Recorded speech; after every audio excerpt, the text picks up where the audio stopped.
Floods in Ghana is a dire situation, one that governments over the years have talked big about without anything to show for it, at least not enough to bring relief.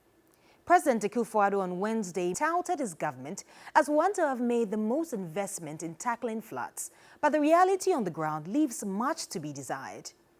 The Sunday, May 22 and Monday, May 23 rains were no different from the previous in terms of destruction. Homes submerged in water, valuable properties lost, roads destroyed, trees uprooted, and general destruction of livelihoods. At every corner of the city, people were seen counting their losses. It's so round for them, around for shop. Since Sonia Munapena, Ufia, not to identify. And no, nature man by 1 a.m. and I don't say, Yama Bishop, and I can, yes, and no, I can never say. They're defined. The rain entered into our rooms, and as we are speaking to you now, we are stranded. We don't know where to go. As a measure, President Akufo-Addo directed local assembly authorities to enforce bylaws. He specifically wants all structures on waterways pulled down. Metropolitan, municipal, and district chief assemblies have been charged to ensure the obstructions to the free flow of water, as well as developments along waterways, are removed immediately. Building on waterways has always been at the center of conversations about floods in the Fourth Republic, though Ghana's flood story goes as far back as 1959. Very often, the quest for solutions is inundated with a blame game among political leaders. In 2019, former President Jerry John Rawlings of blessed memory accused his successor John Agyekum Kufuor of being the cause of floods in Ghana. According to Rawlings, Kufuor set a bad precedent when he built his house on a waterway. He said, quote, "The Kufuor one, the Villaggio villages were built on the waterway, the southern part of the motorway. Why won't others do it? If he can do it, why can't others do it? He blocked the waterway," unquote. President Kufuor would not take the blame.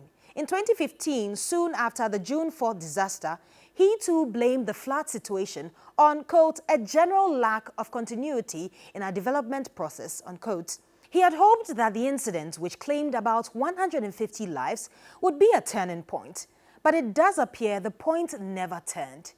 Ghanaians are still stuck in the same quagmire, having to deal with the same situation year in, year out. Kufuor's successor, the late Professor John Evans Atta Mills, had also observed while on tour of flood-hit areas in the eastern region in 2011 that illegal miners were responsible for the situation.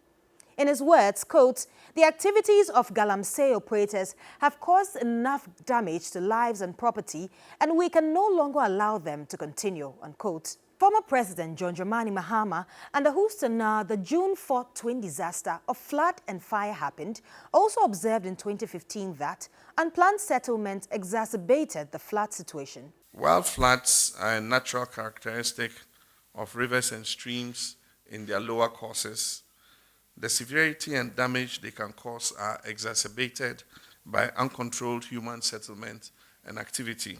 He would later announce he's found the antidote to the perennial floods and also promised to tackle it once and for all if given another opportunity to serve. He said, quote, "We need to get an engineering solution to the flooding in the capital. Accra's problem is an engineering problem and also not sticking to the planning rules.